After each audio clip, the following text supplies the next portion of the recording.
ওং শ্রী গণেশায় নম। ওং নমঃ শিবায়। তো বন্ধুরা, আজকের দিনের প্রতি রাশি শুভ শুভ কি ফল লাভ হবে সেই সম্পর্কে খুবই সংক্ষিপ্ত আলোচনা। আজ 22 মাঘ 5 ফেব্রুয়ারি বৃহস্পতিবার, জন্মের সিংহ রাশি, ক্ষত্রিয় বর্ণ নরগণ। আজকের রাশিফল: মেষ রাশির চাকরির সুযোগ লাভ হবে। বৃষ রাশির সহকর্মীর সঙ্গে বিবাদ ঘটবে। মিথুন রাশির অসৎ সঙ্গে ক্ষতিগ্রস্ত হবেন। কর্কট রাশির স্নায়ু রোগে কষ্ট পাবেন। সিংহ রাশির চিকিৎসায় ব্যয় লাভ হবে। কন্যা রাশির বিচ্ছেদ ঘটবে।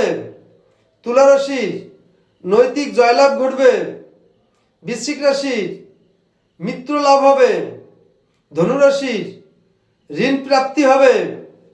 মকর রাশির পুরস্কৃত হবেন। কুম্ভ রাশির উৎসাহ বৃদ্ধি হবে। মীন রাশির মতান্তর ঘটবে। তো বন্ধুরা, এই ছিল আজকের দিনের প্রতি রাশির শুভ শুভ কি ফল হবে সেই সম্পর্কে খুবই সংক্ষিপ্ত আলোচনা। নমস্কার।